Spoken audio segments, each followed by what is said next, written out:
This is a production of KMmedia.pro.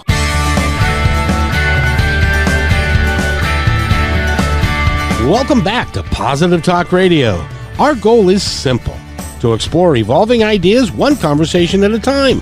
So come on over into our world. I know you'll like it, because on today's show, you're not going to believe the two ladies that we have for today's show. And I hope that you'll stay for the entire time. I got to tell you, we're going to have a lot of fun with this. They've been on the show before, and they just completed last week this year's version of, I'm going to say it correctly this time, I've been practicing, the Fashionistas Project, and they do this on an annual basis now, and it's been a lot of fun. But they were holding out on us because there are people that they've interviewed on a wide variety of people. Nathan, first of all, welcome, Nathan. It's nice to have you here. Pick a relatively well-known television celebrity or somebody. Who's your favorite? I've always been a big fan of Jim Carrey. And I know that's not quite television; it's more of movies. But maybe let's go with Ryan Stiles for television. Who the heck is that? He's on Whose Line Is It Anyway? Oh, Ryan Stiles. He actually lives in Mount Vernon now. Did you know that? He's up in northern Washington. Yes, indeed. Have you ever heard of somebody by the name of, Carol Burnett? Oh, of course. Have you heard of Danny DeVito? Mm-hmm. Have you heard of, I've got a list here, and I'm blanking on it for a second, but these two women have interviewed all of these people. They are also passionate about women's issues and taking care of women so that women business owners and others can reach their highest potential. I'm so enthusiastic about these two because they've gone above and beyond. They don't need to be doing what they're doing. They could just have done what they were doing before and for like ever, and it would have been great, but they had something in their heart that wanted them to go above and beyond. And Amy Harrington and Nancy Harrington are here, and they are the Fashionistas. Good Ladies, job. welcome. How are you? Thanks for having us again, Kevin. We're great.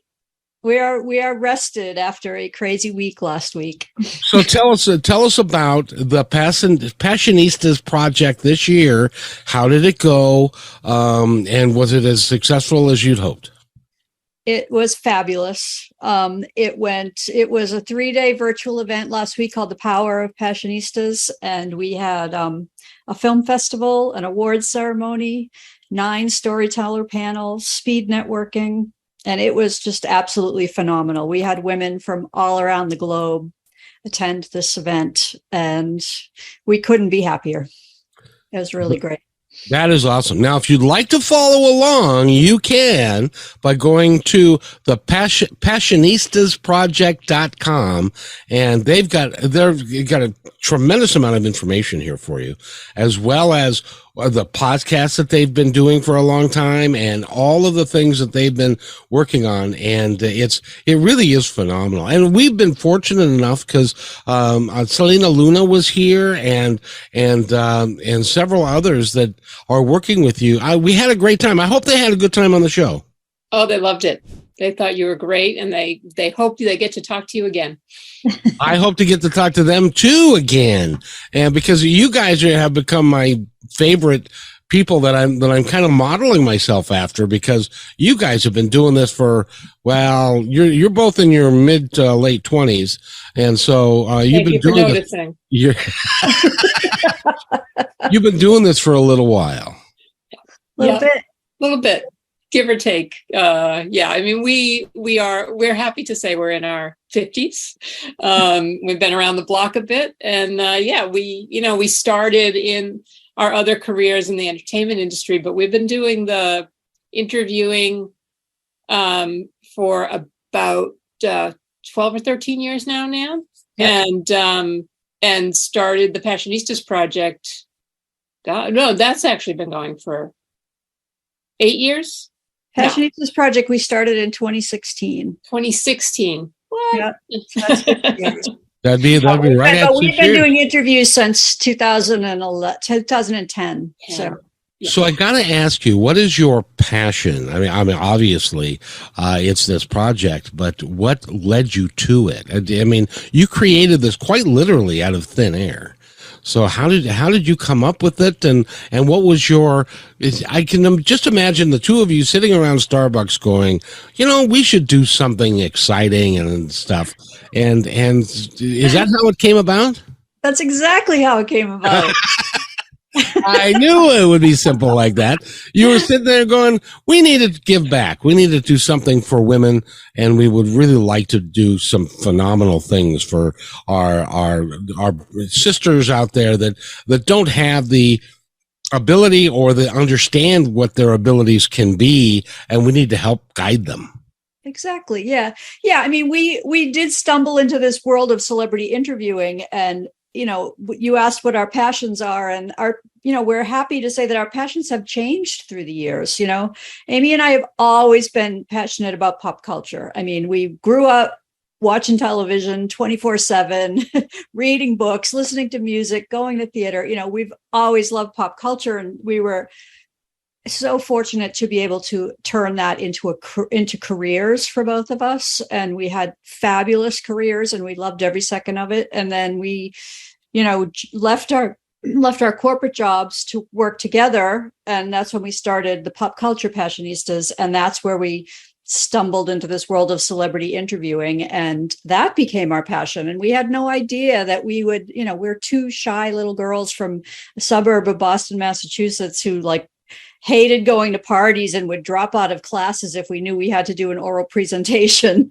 And here we are making a living talking to people, so we never in a million years thought that would happen. But we always had this little inkling, and it got stronger and stronger in 2016 as the presidential election was happening and as the Me Too movement was heating up. And we just really wanted to use the skills that we had acquired to make more of an impact. And that's when we decided that we wanted to start shining a light on women who are doing wonderful things. And as you said, it's just sort of evolved and grown from that little spark of an idea at a Starbucks, literally, to a global summit.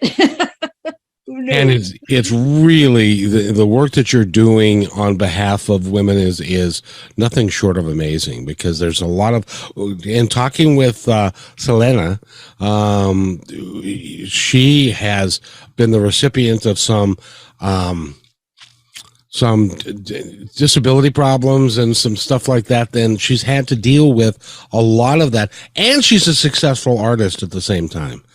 And so we've talked to folks like that. I'd like to play a game real quick so that people can get an understanding of who you are and who you've talked to and how broad a spectrum of people they are. So I'm going to give you a name. Mm-hmm. And then if you can, in a sentence or two, give me a sense of who they were or are and the interview that they did with you. Can we do that? Excellent. Yep. Love it. The first one I'd like to do for you is somebody who recently passed, and she was almost 100 years old, and her name is Betty White.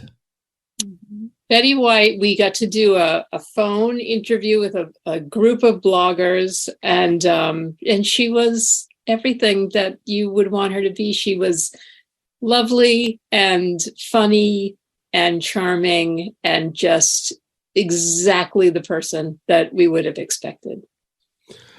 Carl Reiner. Well, that one was awesome. That was at a television honors event, and they were honoring a number of people, including Cloris Leachman, and Carl Reiner was there. And we got to ask him a few questions. And at the very end, he made a joke. And I remember that we kind of paused to in our heads, there was going to be an audience laugh track because it was Carl Reiner. And he was on, I was like, oh, it's Carl Reiner. I must be on watching him on television. And there was this awkward pause, and he was like, is that everything? Yes, thank you so much, Mr. Reiner. That was horrible. But no, he was great. And it was sometimes you just get in the presence of these people that you literally have known your entire life, and it's mind blowing. And he is definitely in like the top 10 coolest people we ever got to talk to, I think. Speaking of that, we get to see people who are on stage and are on their best behavior and all of that. And we would like to believe that they're all that way. Now, the one person that I think is genuinely that way would be Carol Burnett. Talk about her. Carol Burnett was delightful. That is the absolute perfect word for Carol Burnett. And my favorite thing about Carol Burnett was, we do a lot of our interviews we do over the phone. And especially pre-Zoom era, they were literally on the phone. And oftentimes you would get, most of the time, you'd get a press person and you'd get their phone number and you'd call and they'd say, hold on 1 second, we'll get Miss Burnett for you. And they'd connect you. And we interviewed Carol Burnett for a release of a box set of the Carol Burnett Show. And we were given a phone number, call this number at this time. So we called the number and the voice on the other end says, hello, this is Carol. And it just blew us away. Like, what celebrity on that level just gives her phone number and picks up the phone for herself? And she was just so delightful. And we had chills from head to toe the entire time we talked to her. I also love that we always ask people if you could be a pop culture icon or famous person in history and walk in their shoes for one day, who would you choose and why? And she very simply said, I would be Hitler and I would kill myself. It's like, oh, well, that's brilliant. Didn't expect that from the funniest woman of all time. That is so good. That is really funny. Now, the next one I want to ask you about starred in a show with Carl Reiner, and it was a show from a long, long time ago. And Dick Van Dyke is his name, and he was in obviously the Dick Van Dyke Show and Mary Poppins and all sorts of things. And tell us a little bit about Mr. Van Dyke. Well, I have to say, Dick Van Dyke. Here we go. We're really getting deep here. Dick Van Dyke was my first childhood celebrity crush. Like I just adore Dick Van Dyke. And so getting to talk to him, we talked to him on a red carpet for an event. It was a Television Academy event. I think it was for Bob Newhart. I think it was the Bob Newhart event. Yeah. And he was just so charming and handsome and adorable. And I don't remember a word that he said because I was in a daze that I was literally talking to Dick Van Dyke. And it was just absolutely incredible. Yeah. Sometimes there are blackout moments because you're like, oh my God, oh my God, oh my God. So this was on your bucket list to be able to interview him. Yeah, and it'd be like me interviewing Paul McCartney. It'd be like, the dad. Yeah, he's up there. Yeah, you go into that Chris Farley mode, like, remember when you were in the Beatles? That was awesome. Hey, what was it like to be at this? The big question is, and you guys are professional interviewers, and so the hardest thing to do is to try and come up with a question they haven't been asked before. Yeah, totally. Yeah, the best phrase to hear is, "Oh, no one's ever asked me that." Love when they say that to us. Yeah, because then they get engaged, because most of the time they just go on autopilot because it's the same stuff, same thing every time. But if you can delve deep into something that they haven't talked about before, that'd be great. Mm-hmm. Yeah. So I've got another one for you. One of my favorite ladies of today, and that would be Tina Fey. Tina Fey was amazing. What's funny is back when we interviewed her, there was a period of time where Tina Fey and I had similar haircuts and similar glasses, and a lot of people used to tell me I looked like Tina Fey. I didn't see it, but she did exactly. Tina Fey, Sarah Palin, Nancy all looked exactly the same for about 2 years. So it was a really funny, surreal moment when we got to talk to Tina Fey on the red carpet. And as I recall, Amy, correct me if I'm wrong, Tina Fey was, tell the story. She was not. You were interviewing Ken Russell, the right. White Shadow. on the red Yes. carpet.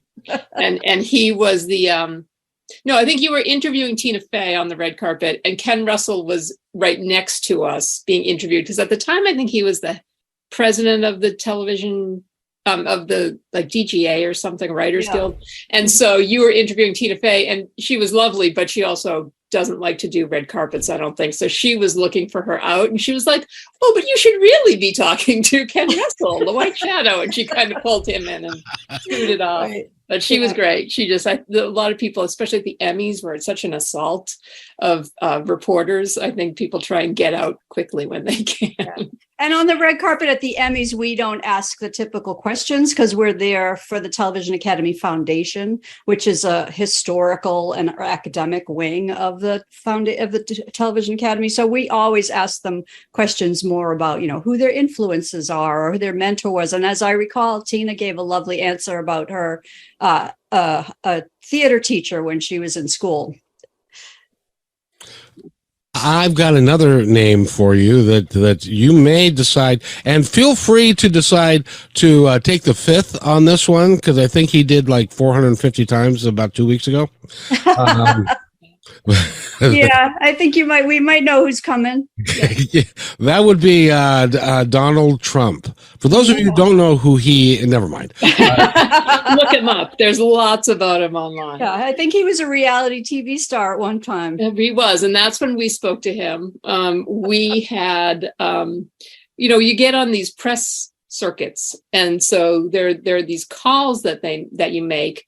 And each reporter gets to ask, or blogger gets to ask 2 questions. You get to ask a question and a follow-up, and you get put in a queue. And when it's your turn, you ask your questions. And we were on this list for a while. Every week we were doing The Bachelor, and we were doing Celebrity Apprentice and The Apprentice. And so we would get calls with Bret Michaels and from Penn and Teller. And one week it was either Bret Michaels or Gene Simmons and Donald Trump. Yeah. And everybody called him Mr. The only 2 people in the history of all of the interviews we've done that everybody refers to them as Mr., or at least used to refer to them as Mr. And I think it's very telling that these are the 2 people, Bill Cosby and Donald Trump. Everybody called Mr. Cosby and Mr. Trump because they were, everybody insisted that they do so. So it was Donald Trump, and we got to ask 2 questions. And I think we asked how he would do as a contestant, how he would have done as a contestant on The Apprentice as a younger man. And of course, he was like, "I would have been great. I'd have won the whole thing, as a matter of fact." Yeah. We have since taken the interview off of our website, so there's no confusion that we have any attempt at supporting the man any longer. But we have to admit there was a period where we were giving The Apprentice attention, unfortunately. This next one is one that you've interviewed almost their entire cast, I think. And it was a 70s show, and it was based upon a movie that was that George Lucas did prior to that. And it was, do you remember the name of the show? Sure. Henry Winkler was on it. Oh, Happy Days. Happy Days. The Fonz. What was he, it's interesting because as the character that he played, he was this tough, guy that everybody was scared of and stuff. But as a human being, I get the sense that he's just the softest, kindest man out there. He's a marshmallow, the most delightful marshmallow. Yeah. You want to tell that one, Nan? Yeah, I honestly do think that the rumors are true that he is the nicest man in Hollywood. I think that we actually have had the pleasure of meeting him a few times, but I think the best engagement, he had that reality show a few years ago it was such a strange cast, and I'm blanking on who it was. It was George Foreman. Yeah. Henry Winkler. He's a ex-football player. Can't think of his name. And then some young guy. And they went on international trips. Like, I think they went to Asia. I think they went to Tokyo. But anyway, they were like fish out of water. It was really fish fun. Out of water. But actually a very funny show. Carrie so Bradshaw. We went to a press event for that. Huh? Carrie Bradshaw, right. He's not so young no more. No. And we interviewed him for that, and we went to a press event. They showed the first episode, and then the cast spoke, and it was in a probably 200 seat theater. And so when the screening ended, the audience started walking out. They were going to feed us in another room, and Henry Winkler is walking up the aisle, and we ended up standing next to him. And so we talked to him, and we were like, that was, such an amazing show. We really loved it. Really funny. And he's like, what show is funny? And he started telling us about a brand new show was on TV at the time that he started watching, and he really loved it. And he started promoting somebody else's show to us. And we were like, that is the sign of a really wonderful person who is not self-centered. He could have walked us up the aisle and talked about his show and plugged himself. And he spent the time he had with us talking about somebody else's show. And it just made me love him forever. And then at the luncheon, he went to every single table and spoke to every single person, including us again, and showed us. He had just been to India, I think, and was showing us pictures of the baby elephant that he had met and fell in love with. And he was you just want to hug him any chance you get to be around Henry Winkler. It was a good day. And I'll tell you, there aren't very many people that I can name in Hollywood that you've watched literally grow up from a 5-6-year-old kid all the way through his teenage years and his adult years, and to even still today. And I know you know who I'm talking about. And the question I have for you is, did you interview Ron Howard before he lost his hair? No, I don't know that that's possible.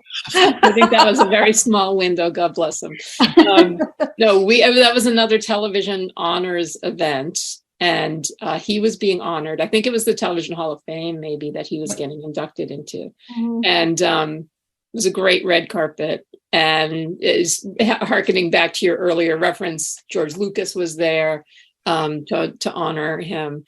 And, he was great. He was really nice and polite, and we were asking him questions, and then we asked him the last question, which is, what was your favorite TV show as a kid? And he all of a sudden looked like Opie. He just was a little kid again, and he was so excited, and he started talking about Gumby.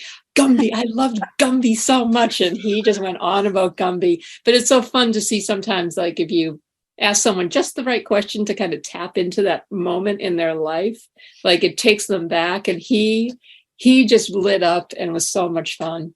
It was great. Now this next one is a late night guy, and he's not doing it anymore, but he took over from Johnny Carson, and he did the Tonight Show for years and years. I can't remember how many, but Jay Leno. Is he as funny in real life as he pretends to be? Yeah, I have to say I've always been a Letterman girl. So I didn't really have expectations about Leno. I kind of, we're from Boston. He's from Boston. So he's always kind of been this, hero. But I didn't really have any expectations one way or the other. And he was real. And it was another television Hall of Fame event. I think he was getting inducted, and he was great. He was really funny, really charming, very willing to answer questions. I think sometimes when you interview people for a living, you're not that great at being interviewed, but he was having a really fun night, and it was a great conversation. Yeah, he was great. That's really cool. Now, the next guy is a comic that is active today. He also, I believe, The Office he created, and several other things. Ricky Gervais, Ricky, you know who I'm talking about. The question I have for you is, did he have a beer in his hand when he was talking to you? Because every time I see him doing stand-up, or when he opens up for the Oscars or whatever, he's got a beer in his hand. Yeah. No beer. Red carpet at the Emmys, no beer. Yeah. And I remember, I think you did that interview, and I remember you made him laugh. I don't know what you said. That is true. We're so proud of you. It was whenever you can make a comedian laugh, it's the most fulfilling feeling when you're doing an interview. And I remember you said something and he laughed, and we were both yeah. Yeah, I honor, and I don't remember what I asked him, but I did make him laugh. You're right.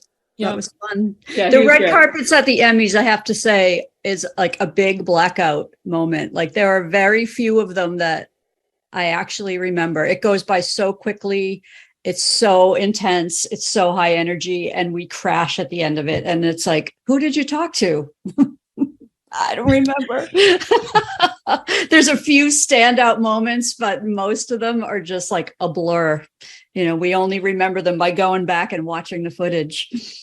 You know, this is. Are you guys having a good time? I'm having a great time. We could do this forever. The next one was in a series called Breaking Bad, and it was a series that was really quite popular. But that's not the only thing that Brian has ever done, and he is a tremendous actor. I think he doesn't get the appreciation that he's due. Bryan Cranston is who I'm talking about. He's one of the best actors of our generation, I think. Yeah, absolutely. Without a doubt.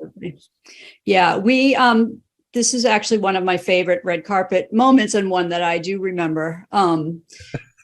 It was the year that Breaking Bad was the season finale of Breaking Bad was airing at the exact same time as the Emmys on the West Coast. And planning from the Television Academy. And it wasn't the final season. It was like I think it was a season before the final season. And so it was at the height of the craze of Breaking Bad. And we have people on the red carpet that are wrangling for us because we're with the Television Academy. Most people don't get that. So we had someone wrangling. They got Bryan Cranston. It was like a huge get. And they were across the carpet and they pointed to me, and I waved, and they were like, we're sending Brian over. And he started walking towards me, and right next to me we're sardines in this little area to do the interviews. Right next to me was this gorgeous, absolutely stunning, tall, brunette, slender young woman from, I forget which channel she was from, but it's a fairly sizable network, but we're the TV Academy, says Emmys on our mic flag, but anyway, she was stunning, and he caught her eye as he was walking over and went right to her. And I was crushed because I knew I wasn't going to get him. I knew he was doing one interview and that was it. And so she started interviewing him, and she said to him, it's an important night for you guys. The finale and Emmys are at the same time. And he said to her, yeah, it's kind of like the Sharks and the Jets. And God bless her. It was not her fault. She was young. She had no idea. Pre-remake.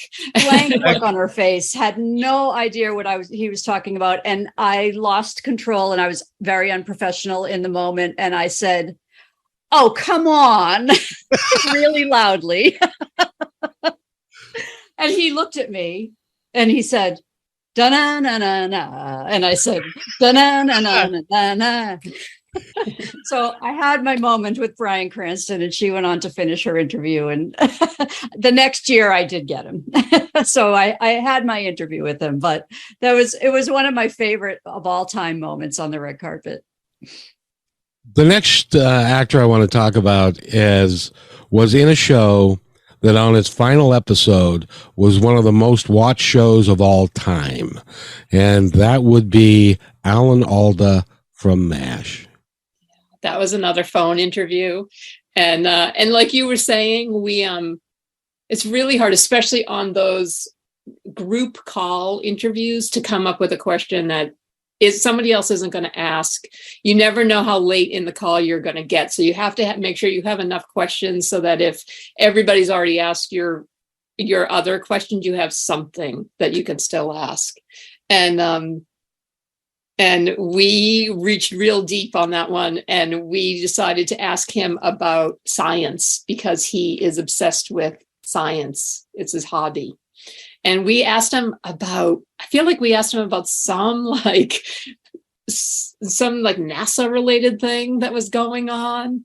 And He loved it. He went on. He just dove right into it and talked about science. I'm sure all the other bloggers were really mad at us because they wanted to talk about whatever show he was guest starring on, like The Blacklist or something. And he got completely distracted and talked about science instead. And they were probably like, I can't use this. It was great. So he liked us because we asked him about something. We also did the archive interview with his castmate, Jamie Farr.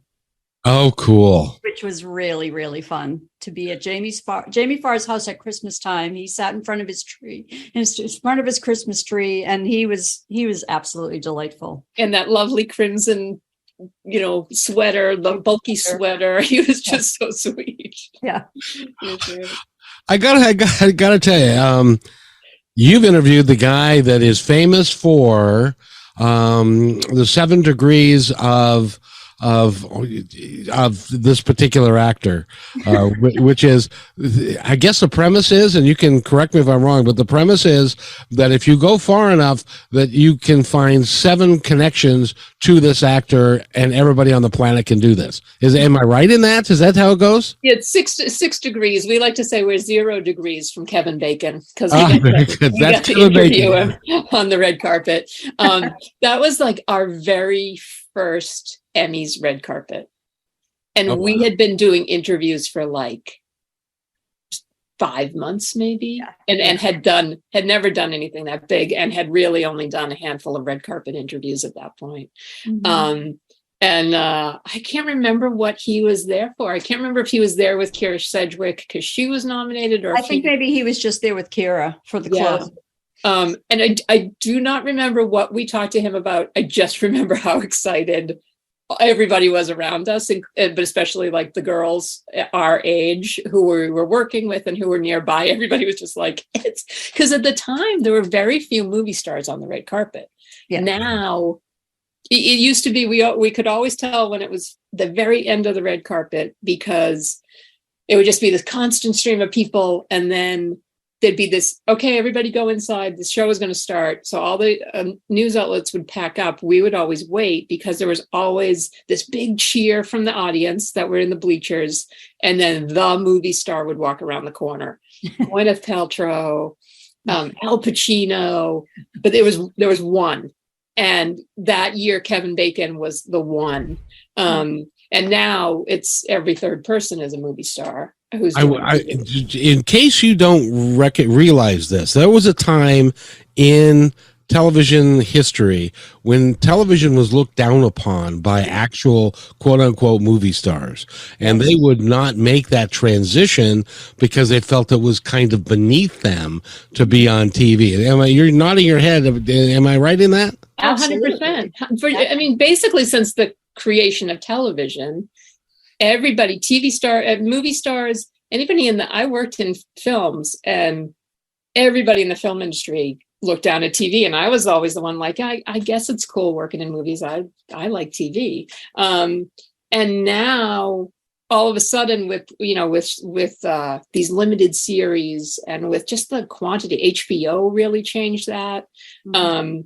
Now it's like everybody wants to do TV, so it's great. I mean, we used to go to the movies every weekend, and now we're still not going to theaters because of COVID, but we maybe watch a movie a month. But I watch, I have like 7 TV shows going at once. Almost literally. Since you guys have been into the industry for a long time, I would really like your opinion on what's going to happen with movies now that streaming is so prevalent. Yeah, it's interesting. I mean, I was just reading today, I forget which movie chain it was, Regal Cinemas or something, that they had a good first quarter this year, but they're predicting that it's going to basically remain at like COVID level movie attendance. They're saying for 2 years it's going to remain at like COVID level movie attendance. I don't know that they're ever going to come back from it. Yeah, I don't know if they'll recover. It's so expensive to go to a movie. It's really hard to, find a movie, I think, that makes me want to go out to a theater and see something. And unless it's like a big action movie, like I still like to see, a big effects movie on a big screen with a huge sound system, and you can see all the detail. Everything else, like, I got a 42-inch or 50-inch, whatever it is, TV in the living room that has great sound. Mm-hmm. I can make my own popcorn. I don't have to park. And I don't see it ever bouncing back. And like our nephews and niece, they never go to the movies. They're, teenagers. That's just not their experience. It's not like it was. So I don't know. I don't know that movie theaters are going to be the wave of the future, A good friend of mine and I got together and we had dinner and we decided to go to a movie. And I hadn't been to a movie, quite literally, I haven't been to a movie in 10 years. Because I hate to be because I'm single and I hate to be the single guy that has the popcorn and the pop walking down the aisle and people are looking at you going, oh, that poor man, he doesn't have any friends. So I thought that we would go to a movie, and so we went to see Top Gun. Mm-hmm. And I figured, well, if I'm going to go to a movie, that's the kind of movie I'm going to go to.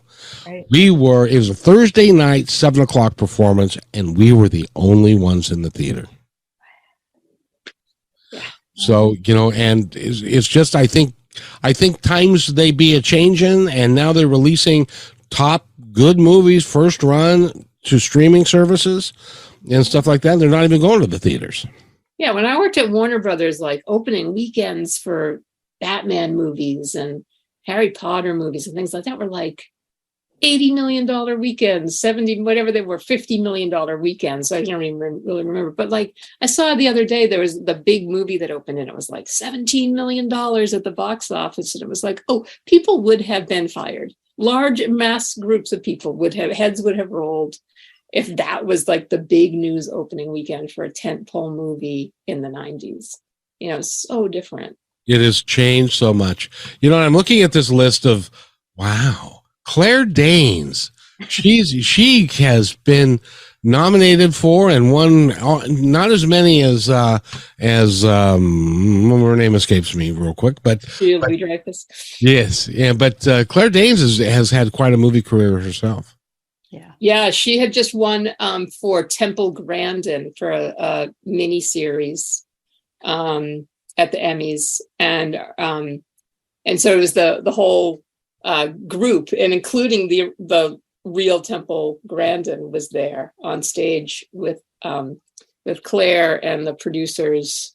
So yeah, we got to ask, at the Emmys, after you win, you come back to this press room, and the press room is probably 200 reporters, 150 reporters from around the world, and people can ask questions. So it's this like really high energy, big cavernous room, and all the, the entire cast of Game of Thrones will come back if the show wins, or the entire cast of Veep. And so she was there. I remember her there for Temple Grandin. I don't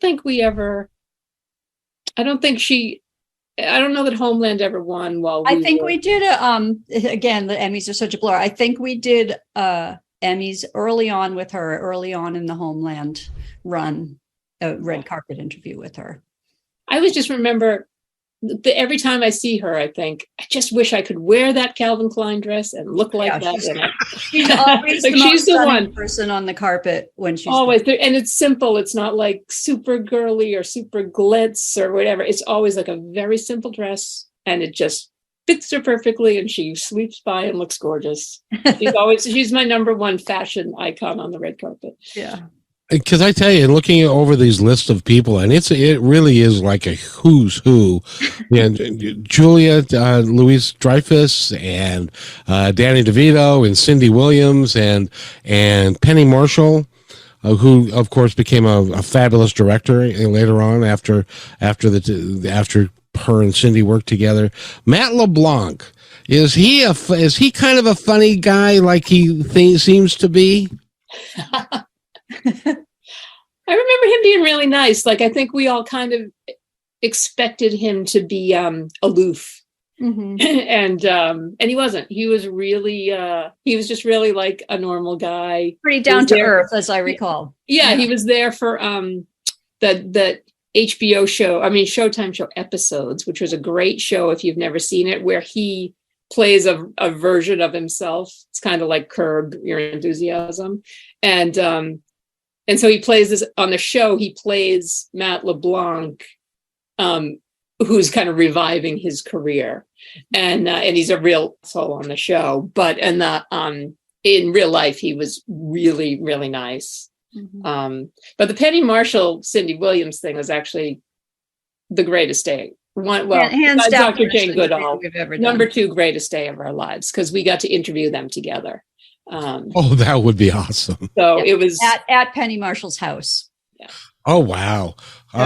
Cool. So I got to ask you, when you talk to these people who are in iconic series like an Alan Alda or a Matt LeBlanc or Ted Danson with Cheers or some of these other folks that have life-changing, or even Bob Cranston, they had life-changing series, that's not even a word, but life-changing series that does it change them as people? Because some of these guys went from Matt LeBlanc was poor and then he was making $1 million an episode. Yeah. Does it change them? That's hard for us to say because we didn't know them before, right? But good point. But I think I have 2 observances in general from celebrities. One is that the majority of them are really, really lovely, lovely people. Every once in a while you get a diva, but for the most part, they're really lovely. And 2 is they really do have something like an indescribable essence that there's no way to pinpoint what it is, but it's like, I get it. I get why that person is so talented and so famous and such a big celebrity. Like there's just some it factor. And there literally is such a thing as a person having a sparkle in their eye, which sounds really weird, but we've seen it with like Julia Louis-Dreyfus and people. There are people like that there's you actually can physically see this presence that is beyond the average human being. It's an amazing thing that you guys are doing, and it really is a lot of fun for me to talk to you about this. But Holly promised me, or I promised Holly, that we would talk about the development of the Pastanicias project and how you guys put it all together, because it's a huge undertaking to do that. By the way, we're talking with Nancy and Amy Harrington, and they have put together the Pastanistas project from 16 going forward. It's designed to help women, and this year was designed to help women of color, women with disabilities. I found out some horrible things during the interviews I did with some of the folks that we had on. Miss Luna was saying that people with disabilities can get paid as little as 22 cents an hour. Which I'm hoping that we can shed some light on that. And that's what you're working to do with that program. But there's also a great big production. And if somebody wants to do something like what you're doing, first of all, would you tell them to rethink it? Don't do this. This is too hard. I'd turn back if I were you. No, it's totally worth doing. How much work is it? How long does it take? How many people does it take? All that kind of thing. Because I'm thinking about doing something called Positive Talk Live, and down the road. But so go ahead, talk me out of it, please.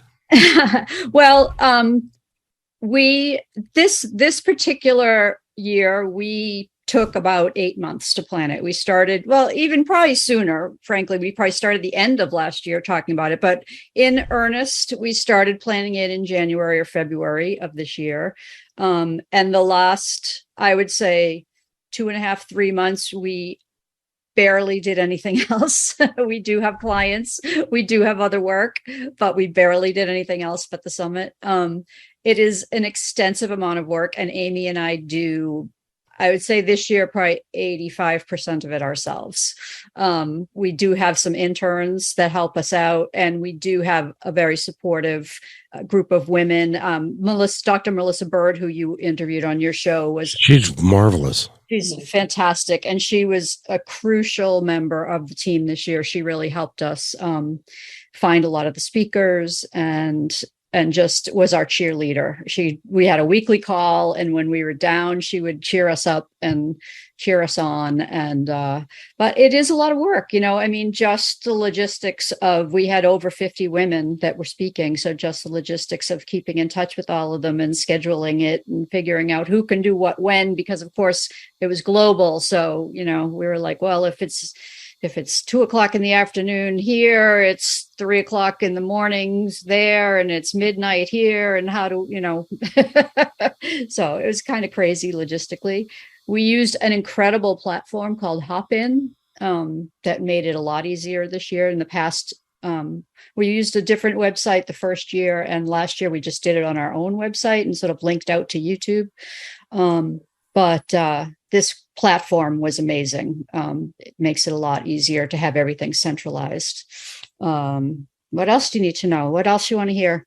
I just want to hop in and say, I think no pun intended, I want to jump in and say, I definitely think you should do it. And we're here to support you all in whatever way we can. Yes. So. Absolutely. Well, you guys, since we've met, you've been fabulous encouragers of the show. And I just really want to thank you for doing all that you're doing, because you're helping, you're really working to help people. And it's got to feel good to be able to do that. And again, go to the fascinastasproject.com. And if you wanted me to spell that, forget it.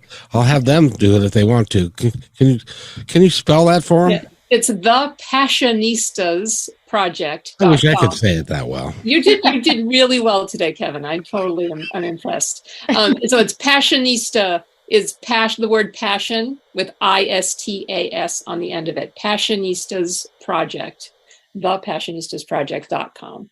So. And you've also got something that I'm intrigued about, and it is called the Pastinistas Project Pack. What is that?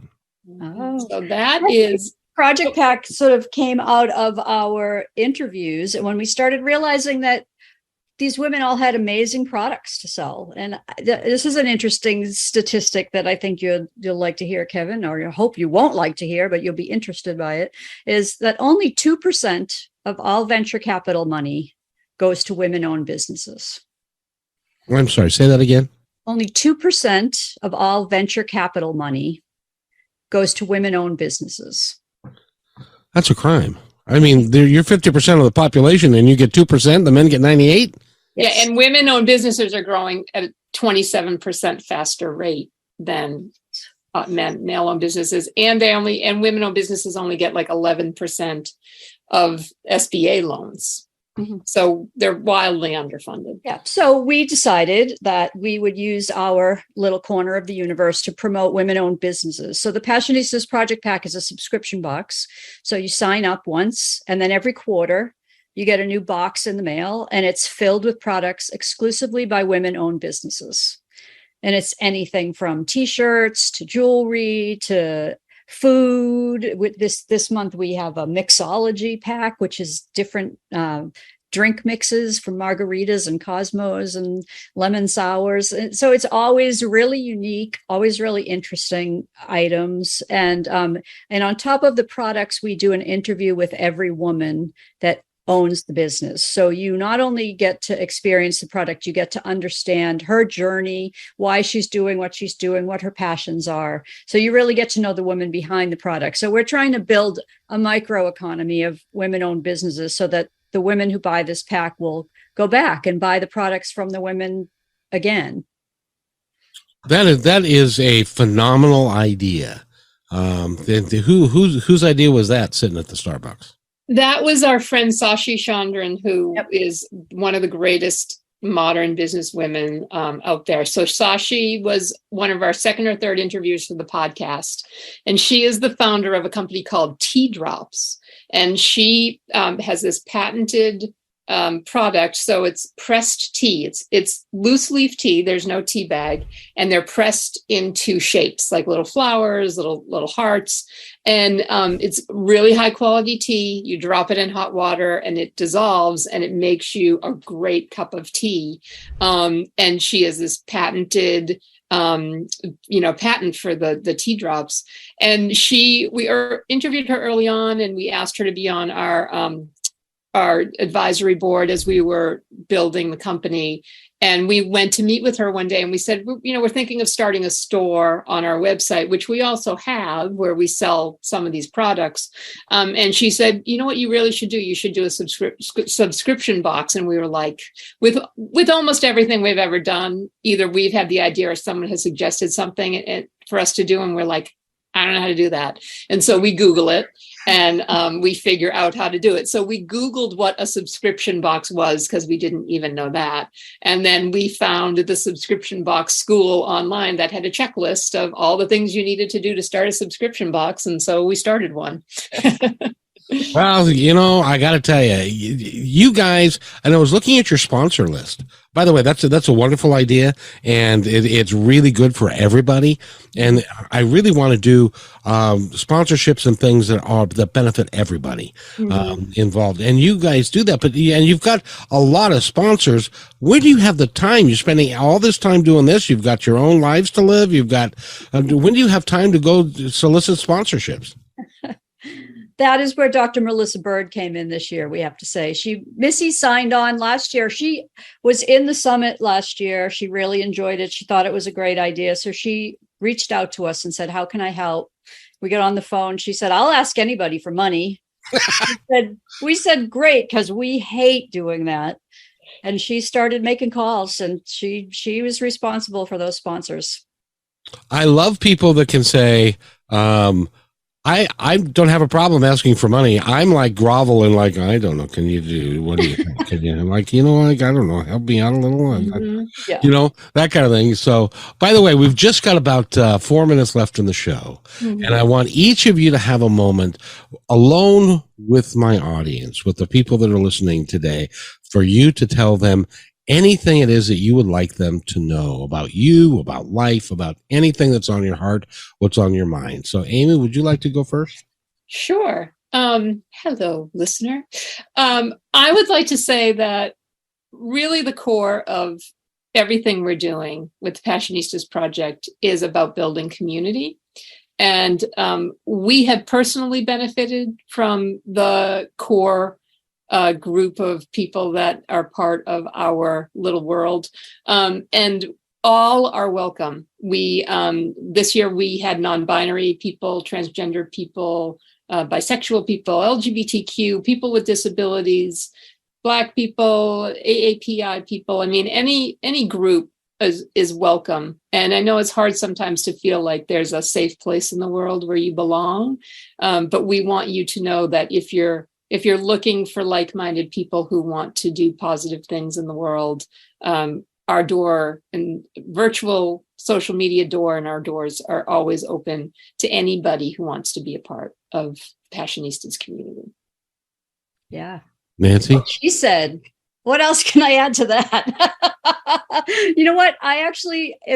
Since you said I can say anything, I'd actually like to go completely off topic, because this has been the thing that's been weighing on me the last few days.